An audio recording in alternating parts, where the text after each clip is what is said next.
Welcome to the First Unitarian Universalist Church of Berks County. I am the Reverend John Cullinan. I use he, him pronouns, and I am your minister here. As Unitarian Universalists, we come together not with a list of required beliefs, but with a shared set of values centered on an unconditional, unshakable love. Whoever you are, whomever you love, wherever you are at this moment, here in the sanctuary or joining us online, wherever you are right now on your life's journey, you are welcome to be a part of this community. I want to extend a special welcome to anyone visiting us, and especially first-time guests here with us this morning. I invite you to come and join us after the service right here in the Gerber Room for some coffee and conversation, and we'll have some special guests from Climate Action, Interfaith Power and Light, and Berks Utilities will be here today to talk more about some of our climate change stuff we'll be talking about this morning. I would love to introduce myself to you if you're new here, answer any questions you have about our community. If you're joining us for the first time online, please take a moment to write your name in the chat box and let us know where you are zooming in from.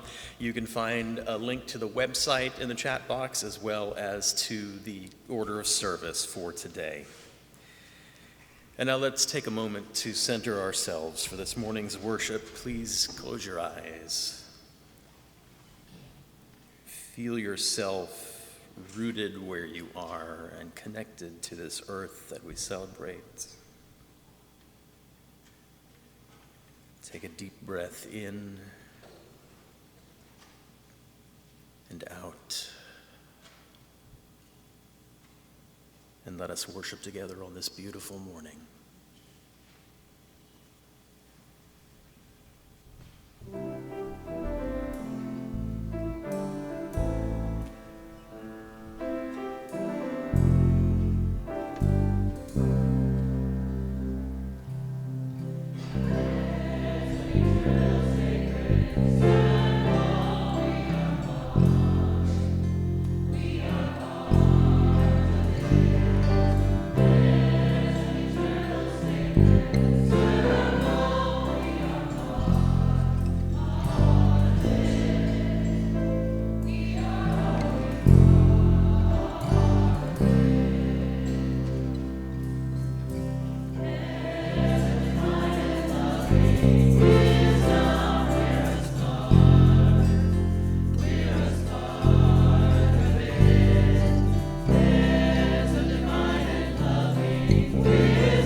Our chalice reading this morning comes to us from the team that put together the UU Climate Justice Revival. This is the time for you to light your chalice at home, if you have one, while we light ours here in the sanctuary. Throughout religious history, revivals have marked periods of resurgence in people's commitment to their faith traditions. Classic American tent revivals took people out of the four walls of the church and into the world. They brought the community together and served as a galvanizing force for the future, often during times of great change or anxiety. In the midst of overlapping climate crises and mounting social injustice, we are in a time of great change and profound anxiety. Taking a note from those who have gone before us, the UUA Climate Justice Revival is meant to be a time to come together and recommit. So as we come into worship, we light the chalice with the words by Reverend Megan Foley, Deputy Director for Congregational Life at our Unitarian Universalist Association. When Unitarian Universalists light our chalice, we are doing more than moving a bit of flame from a little stick to our favorite candle. When Unitarian Universalists light our chalices, we are showing what happens when we harness the power of fire. Fire is one of our world's most sacred elements, perhaps because it always causes change. Fire warms and feeds. Fire destroys and eliminates. With a bit of attention and care, fire works with us to reveal, to show, literally, to illuminate. Fire helps us to see and to survive. And so fire is an especially sacred symbol today at our Climate Justice Revival because we are in need of change. We are in need of warmth and sustenance, and we need to clear a bright new path for ourselves and our world. May this cup of captured fire be a symbol today of our passion, our care, our brilliance in the face of great need. Like fire, we are powerful. Like fire, we create change. May it be so. Please rise in body or spirit now and join in our opening hymn, number 361, Enter, Rejoice, and Come In. Some of the lyrics will be in your hymnal. Some of them will be up on the screen. Sure. I'm going to invite the choir back up and lead us in our opening hymn.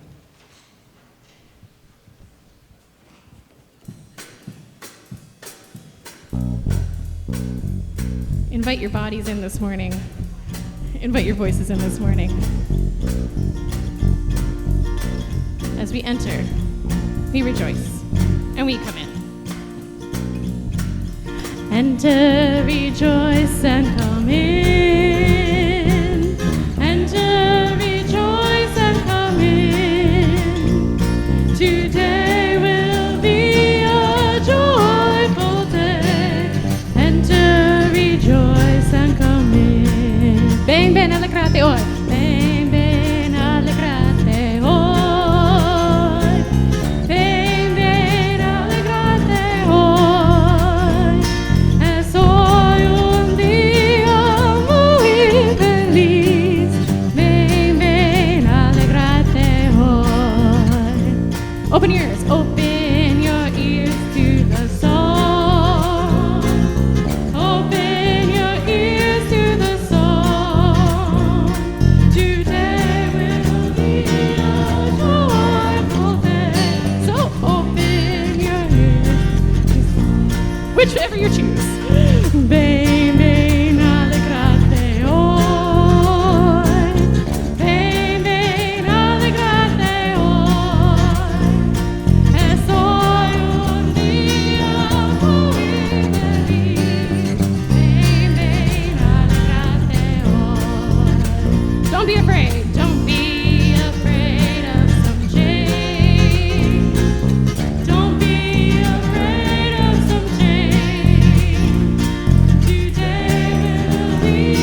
be seated.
Gremlins.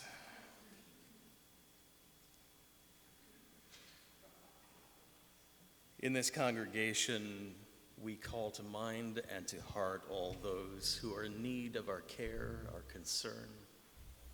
We share our joys and sorrows with one another.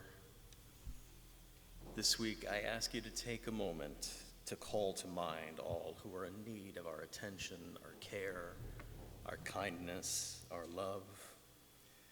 As we enter into this moment of silence, keep them in your mind and your heart.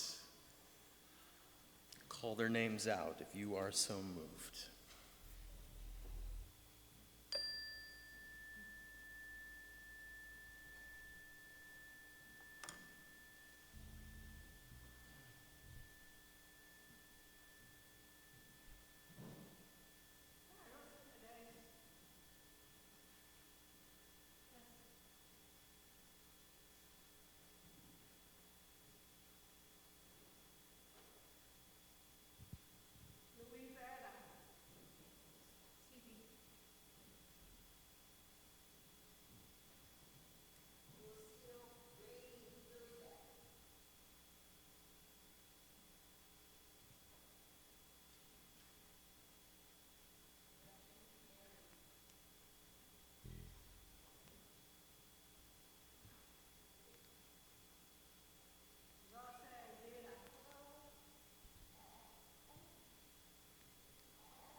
those in need, names spoken aloud are held close and quiet in our hearts. Let us keep them on our minds. Let us keep the circle open for them. Amen. Let us sing together now, Spirit of Life, first in Spanish, then in English.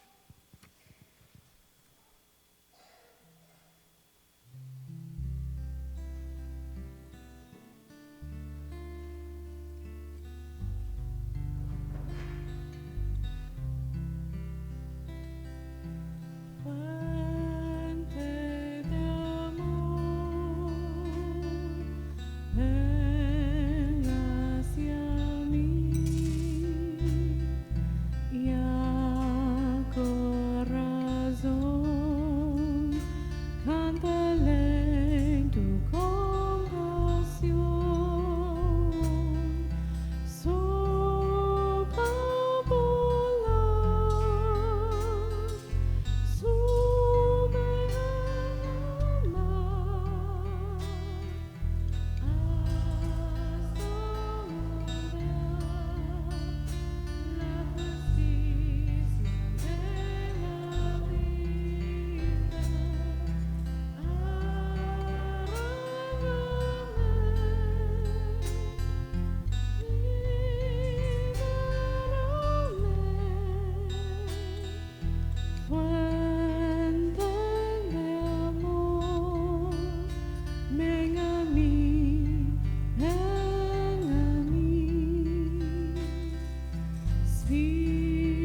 I'm going to check in with our tech folk.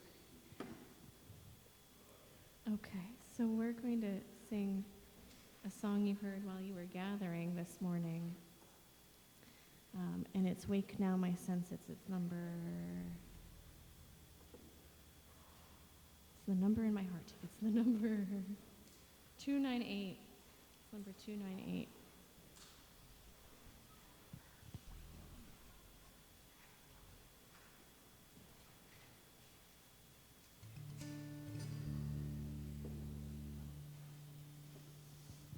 And as this song starts to resound in your body, resound in your heart, let it move you to rise as you feel called to rise today. Let the words work on your souls and give you the wisdom that you need to hear this morning. Awake now, my senses, and hear the earth call. Feel the deep power of being in all. Keep with all the love of creation your vow. Giving, receiving, as love shows us how. Listen to that.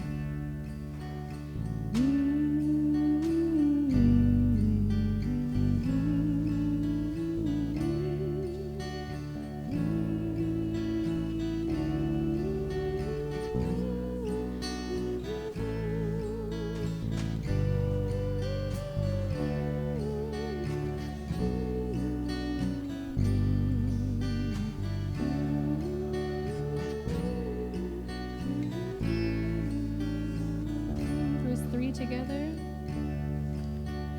Awake now, compassion, give heed to the cry. Voices of suffering fill the white sky.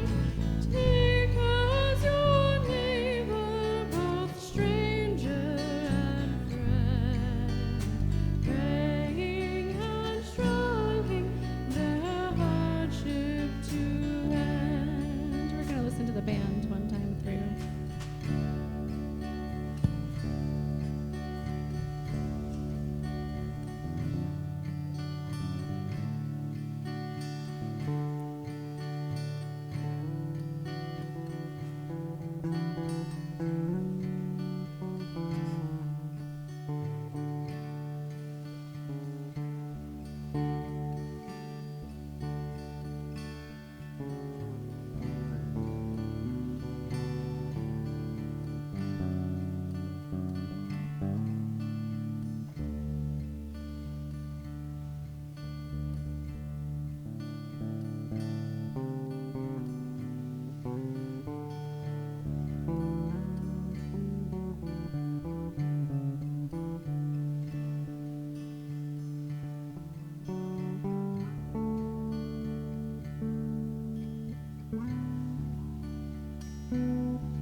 Won't you please rise?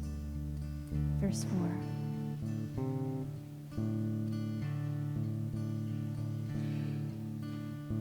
Wake now, my conscience. With justice thy guide, join with all people whose rights are denied. Take not for granted a privileged place. God's love embraces the whole human race. Awake now, my conscience, with justice thy guide. Join with all people whose rights are denied.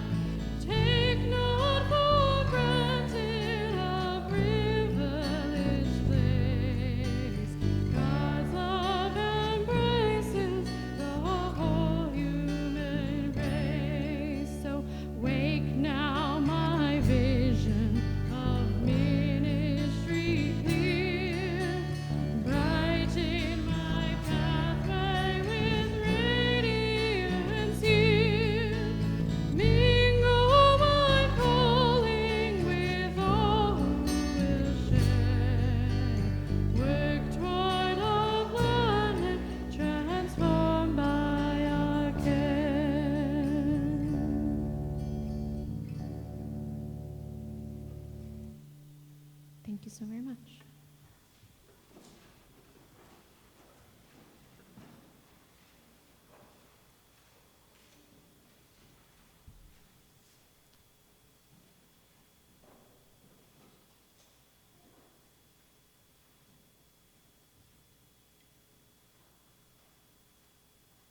I'm Rachel Mislivy, your climate justice strategist on the Side with Love team at the UUA. I use she, or they pronouns, and I'm a light-skinned white person, femme-presenting, with a shoulder-length, kind of curly brown hair and gray glasses, and I'm wearing a sort of turquoise linen shirt and some beaded flower hoop earrings.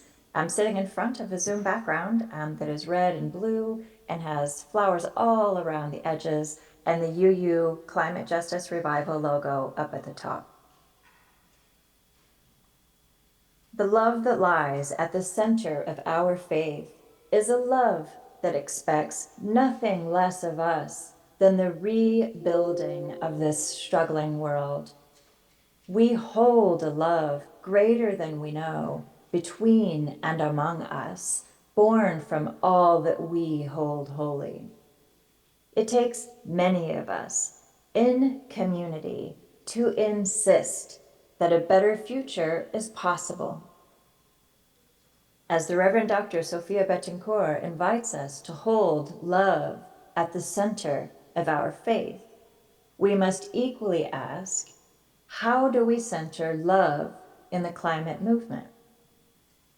It starts when we faithfully ground our climate commitments in justice and the reality that climate change has the same roots as the extractive systems of harm and injustice that we fight so hard against, with the same roots and intersecting harms. Climate justice is racial justice, is gender justice, disability justice, mental health justice, immigration justice, LGBTQIA+ justice, earth justice, and more. When we provide safe housing for the trans teen rejected by their parents, living without shelter from climate disasters, when we offer sanctuary for our neighbors forced from their homes by climate disruption, when we open our doors as emergency shelters, when we advocate for labor protections for beloveds working in the extreme heat, when we fiercely defend our ecosystems, our water, our soils, our air, saving them not just for the privileged few, but for all of our beloved communities. When we ground our climate commitments in these challenging realities, love grounds.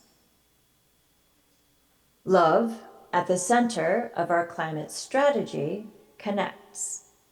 When we realize that, even as the root causes are inextricably linked, so too must be our solutions.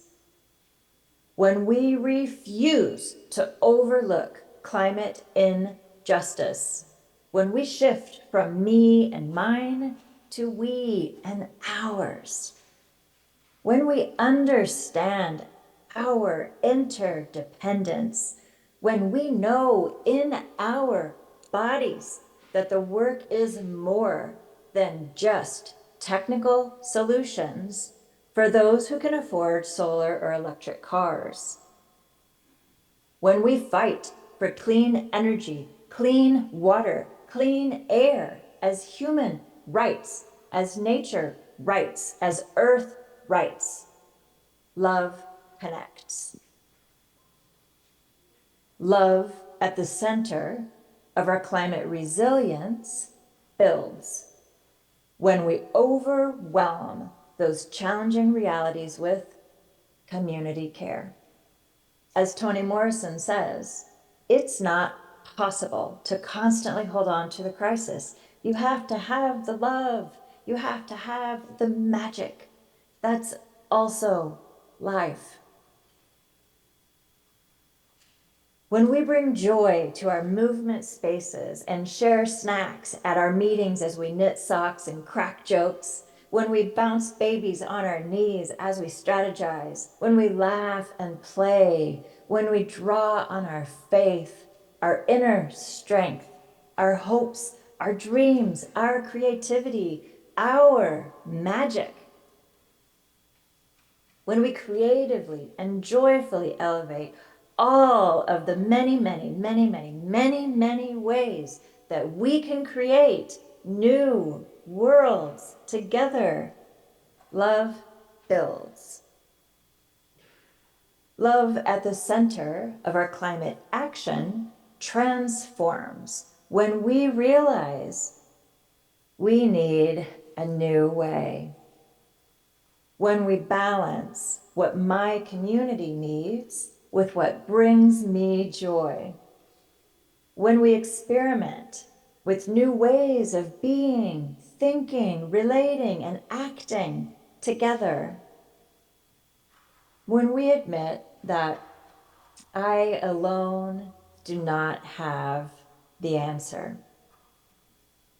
When we reject those extractive systems of harm, when we reimagine our relationships, our communities, the world we want together, love transforms. Love at the center of our climate partnerships nourishes when we overwhelm those challenging realities with collective care, when we recognize and honor the places where our deep gladness and the world's deep hunger meet, when we listen, when we faithfully respond, when we embrace imperfection and offer grace, when we listen with curiosity and intention, when we communicate with humility and care, when we offer joy in the struggle, love nourishes. Love at the center of our climate movements reimagines when we dream about what could be, and when we commit to make it so, when we clasp hands and say, yes, we can do this, even when we may not yet know the way, when we guide our shared work with hope for the future and commitment to collective liberation, when we save what we love, when we joyfully, faithfully, imperfectly, and beautifully recreate our world so that all communities thrive.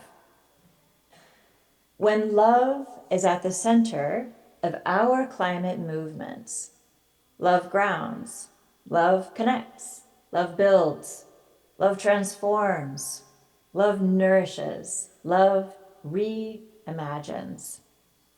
Let's reimagine together, friends, a world where all communities thrive.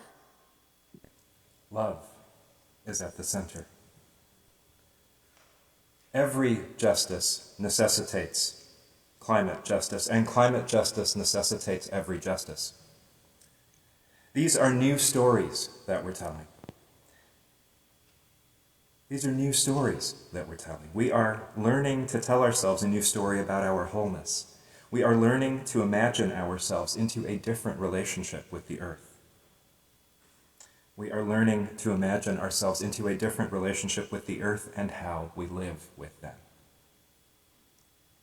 We need these stories urgently because we need a complete transformation of how we live on this planet, how we understand ourselves in relationship to our earth, and what we are called to be and to do as a result. In other words, we need to imagine our way into different stories, and then we need to live them. This is exactly the move that theologian Sally McFague makes when she argues that the earth is the body of God. McFague was writing in the 1980s. Some of us were alive then. Some of us weren't, and if you weren't alive then, I'm going to try, and probably fail, to describe just a little bit of what it was like. By the mid-'80s, Earth Day was a known quantity in much of liberal America. Tensions over the oil crisis had everyone thinking about ways to be more energy efficient and more energy independent.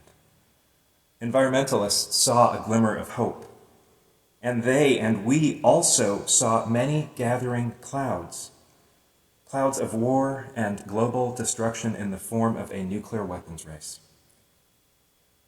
At 48 years old, I think I was one of the last to have regular nuclear war drills in school.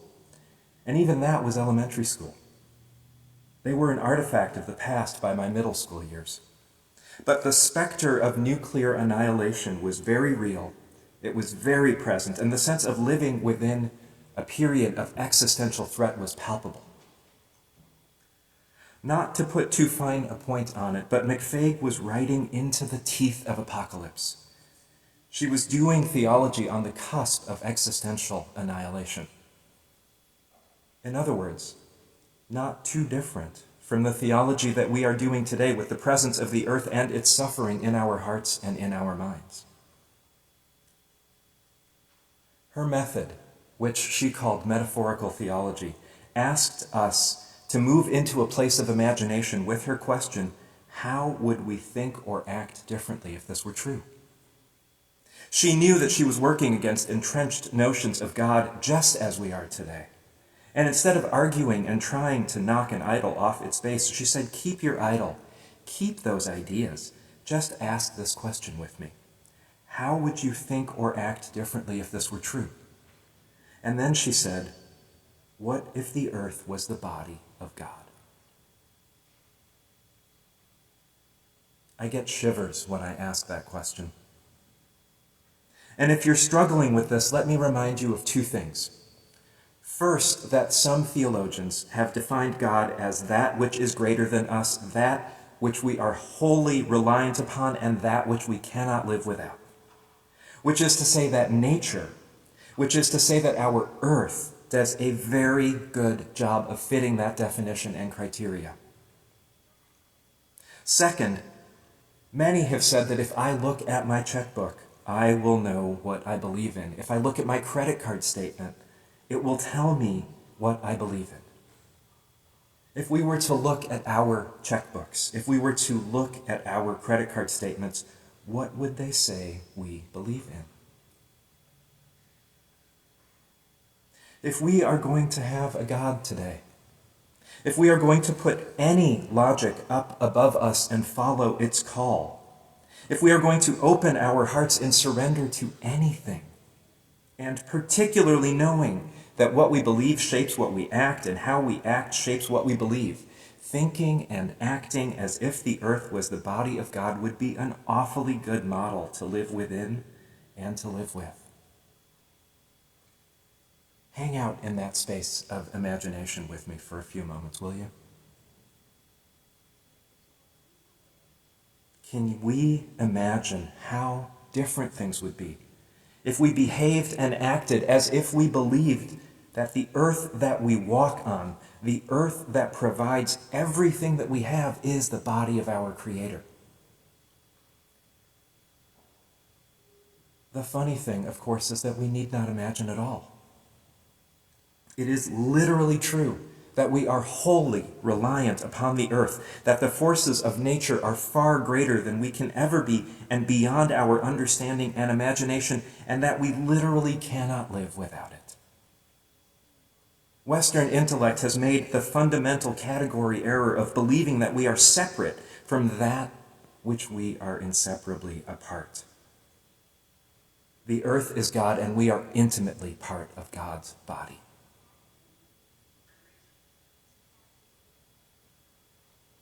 What would we do? What would we not do? How would we move through a world where everything is holy, where everything is sacred, where everything is a story of gratitude and interdependence? How would we live if we understood that we come here not to make this the site of our efforts, but rather a place to fill our spirits, a place for collective care, a place for healing? one that kindles and replenishes our imagination, one that helps us to recenter in an imagination of what we could be so that we can go out and live it, and in the process of living it, make the world as it could be. How do we embrace joy? How do we rekindle excitement and reimagine new ways of working together towards intersectional climate justice? Maybe one of the answers comes from outside our human shared experience. Maybe we take a cue from a nature-loving robot built in the wilds named Mosscap.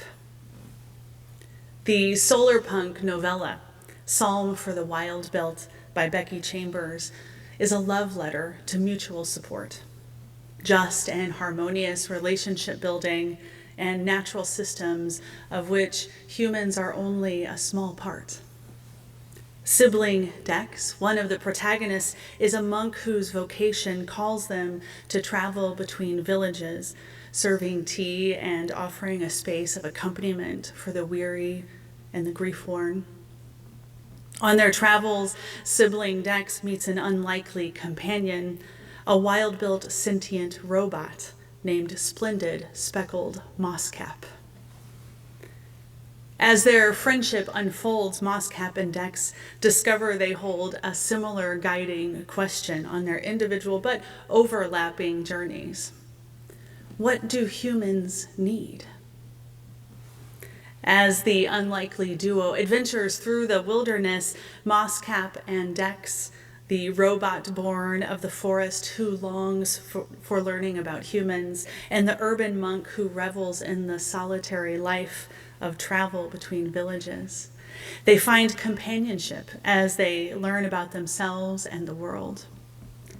The unfolding friendship between Mosscap and Dex teaches us how mutual support not only ensures each other's survival, but that there is joy in supporting each other's thriving. For this duo, living in a world where climate justice is normal means centering relationships over capitalism, natural systems for their inherent worth, and interspecies love and respect over extractive practices. It centers beauty, imagination, joy, dancing, play, and sharing good food with companions. These lessons from a fictional world suggest to us that the answer to the question of what do humans need is mutual support. Humans supporting humans in finding joy in healing our world. What humans also need is to honor other natural systems and support their flourishing because of their inherent worth, not just for what humans can extract from them. What humans need are thriving ecosystems, clean waterways for us and the flora and fauna who depend on them, and renewable sources of energy that work in harmony with nature, not at the cost of its depletion. There are many truths that we humans have uncovered as we work towards intersectional climate justice. Many of us have been engaged for years in this work, and we have grown weary. We have grown frustrated. We also understand how climate injustice affects the most vulnerable. Its unequal distribution of damage is experienced by those who historically have the least power to change it. And there is another truth emerging. We have who and what we need for reimagining climate justice centered in love. We have what we need when we honor that at our core as humans, we want to live fulfilling and fulfilled lives, and we want other beings to live fulfilled and healthy lives as well. We have what we need when we remember that we are part of nature and natural systems, not outside of them. We have what we need when we affirm, as the narrator of Wild Belt reminds us, that human-made constructs prioritize the healing of the not humanly constructed. We have what we need when we honor the weariness of an uncertain world, yes, but also when we remember that a dystopian future is not foretold. We have what we need when we work towards brightness, towards joy, towards a world of justice, driven, a thriving where a healthy climate and natural systems are reflective of, they're sustained by and celebrated by healthy humans, and we are in turn sustained by them. To be excited about this, we're doing this all over the world, and that there is power in that fellowship and connection. This is also a truth and a need. Whether the work of intersectional climate justice focuses on indigenous plants and shade justice in Los Angeles, or the work of the elimination of agricultural practices brought by colonization in the Midwest, or the work is creating training programs for members of the global majority to enter environmental justice careers on the Eastern Seaboard. You, the spirit-filled climate justice workers, you are affirmed. Your work is important. Your work is the spiritual work of reimagining and renewing our promises to ourselves, to one another, and the planet. Your climate work is already putting love at the center. You are what people need. You are what people need to heal this world. I need you. We need each other. And the good news is we already have what we need. So let's celebrate it. Let's get excited about it. Let us be transformed by our unlikely and globe-spanning companionships. Our companionships built on faith, generosity, interconnectedness. May we revel in those unlikely companionships, like the T. Chaplin sibling Dex and the wild-built robot, splendid speckled mosscap. May we thrive in this world like they do, in a novella that imagines a flourishing world built through strengthened relationship. May our faith be reinvigorated by knowing that there is good work and joyful work and successful work already being done. May we offer respite, sometimes in the form of a cup of tea to the weary, yes. But may we also make celebratory space for the reimagining of our intersectional, our unstoppable, and our unfathomable strength to make good change in this world. May it be so.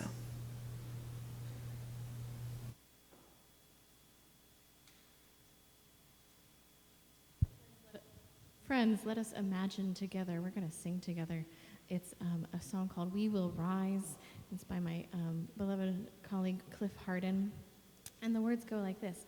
We will rise together, you and I, rise together hand in hand. Come on, we will rise together, heads held high. We will reach the promised land. The text is going to be on your screen. And we'd like you to sing along with us.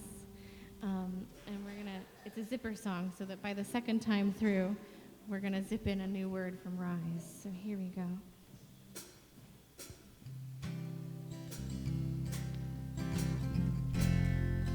And so won't you please rise in body, rise in spirit, rise how you are called this morning. Maybe raise your hands together and join Aaron on the percussion.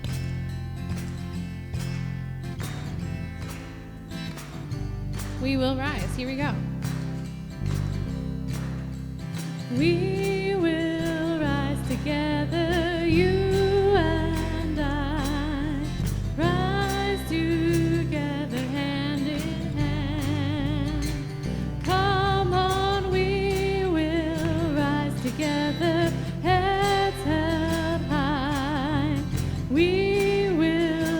reach the promised land.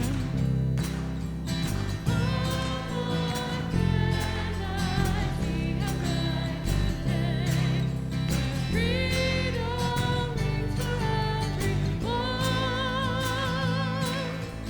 Come along and we will find a way to justice rising like the sun. We're gonna sing together.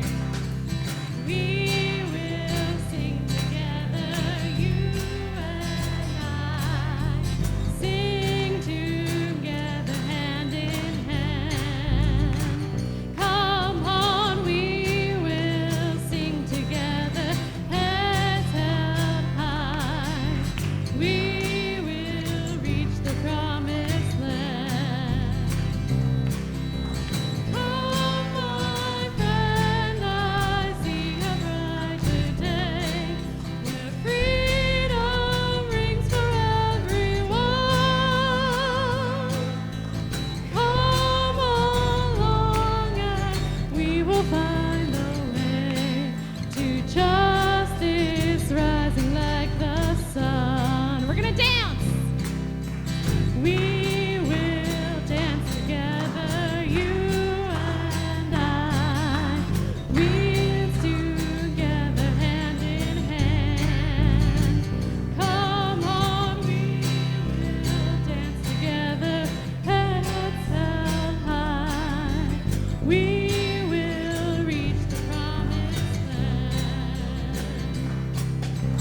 Come along, sing a brighter day, where freedom rings for everyone. Come along and we will find a way to justice rising like the sun. Yes, justice rising like the sun. Join in justice rising like the sun.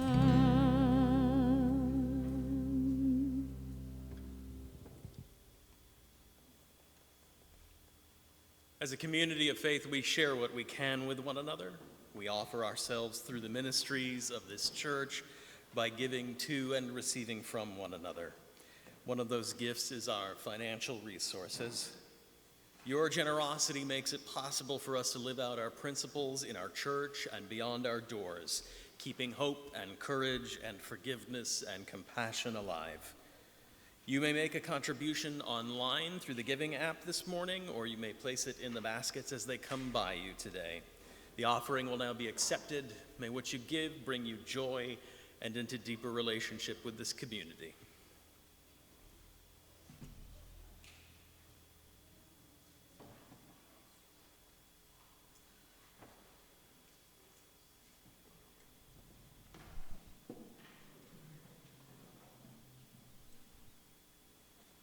We should have a video for that.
See the children play, 'cause there is hope enough.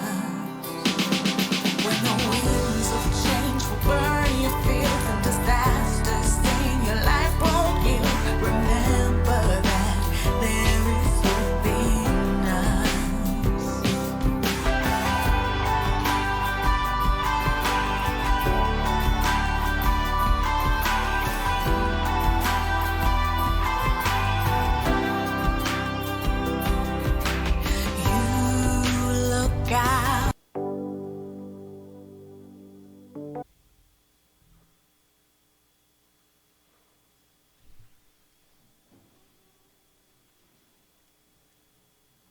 Freely have we given, gratefully have we received. May these gifts be our hands working on our behalf in the community. Friends, let us join one last time together Not and. yet. Oh, No, not Nope, yet. no, not yet. No, we got announcements. oh! Announcements! The most important part, sorry. Finally, we're going to stick to the script. Important announcements and upcoming events can be found on the back page of your order of service, through our weekly email newsletter, The Univoice, on our Facebook page and our website calendar. Just a few to highlight this week. First, I'll have Carla come up. Good morning. Yesterday we had a wonderful climate justice revival, All We Can Save circles. About 25 of us gathered in the Gerber Room, and we worked through rooting ourselves, grounded in the wisdom of indigenous peoples who, as the Reverend mentioned, walk on the earth and live on the earth as if it is the body of God. And they had words of wisdom for us. And then in the afternoon, we talked about advocacy, because if the earth is God's body, we are its hands and feet. The third person who spoke was speaking about the climate justice people who are doing the work. We have them with us today in person. And they have set up tables in the Gerber Room for you to meet. For you to meet and talk to and learn about the incredible work that they are doing here in Berks County. So we have first Bethany Ayers Fisher. She is with the she's with the Department of Public Works, the City of Reading, but she is a voice in the wilderness. Not single-handedly, but she has pulled together lots and lots of projects with the Environmental Advisory Council, Sustainability and Resilience Office, and so she has a lot of information there for you to learn about what the City of Reading is doing, which is a lot. We have Phi Levesque, wave. She is with Berks Climate Action. They are, she'll tell you, but they do a lot of legislative action, getting policies on the books, and organizing people to speak out against things that we don't want to happen. And then we have Pennsylvania Interfaith Power and Light. Taylor Fowler, I think she's out there talking to somebody already. Yep. They have come here before and done workshops with us. And they also are on the front lines of stopping actions that are harmful, extractive practices. They're right now taking action to try to stop like liquid natural gas exports from happening out of Philadelphia. So please stop by their tables and learn how you can get involved. On our social justice table over here, there's a ton of sign-up sheets. Everyone has got sign-up sheets. But Joanna Grobel is willing to continue this process of All We Can Save circles. They would be weekly meetings, about an hour and a half, in person. And if you're interested, there's a sign-up sheet for that, and then she'd get in contact with you to organize the timetable for that. I feel there's one more thing. And a project of Carol and I that we love. The UUA has shirts called Side with Love. They're bright yellow. They're very recognizable in protest and demonstrations and gatherings. So there's a sheet there if you want to sign up and get your own Side with Love shirt, so that when we do gather to protest or organize or call for or visit our Congress people, they'll recognize us, that we are on the side of love.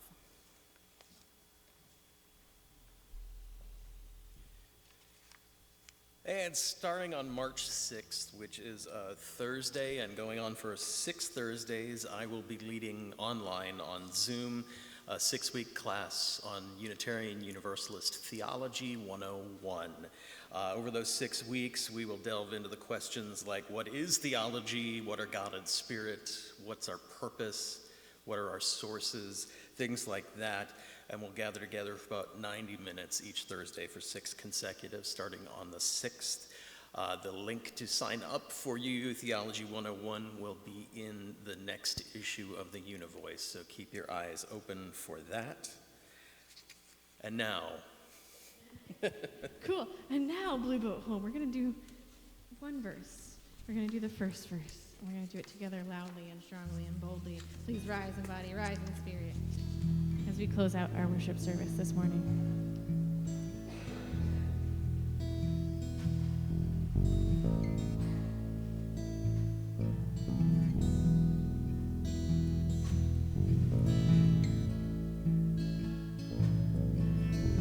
Though below me I feel no motion, standing on these mountains and plains, far away from the rolling ocean, still my triumphant heart can say, I've been sailing all my life now, never harbor or port have I known. The wide universe is the ocean I travel, and the earth is my blue boat home. knowing how quickly the flame of truth may be extinguished, how easily the chalice of fellowship broken, let us be vigilant in faith, keep peace in our hearts, and make care for one another the watchword of our lives together. So our light goes out everywhere into the world. Our light goes out everywhere healing and hope are needed. Let us go in peace to love and serve this world and one another. Amen. May it be so. Blessed be.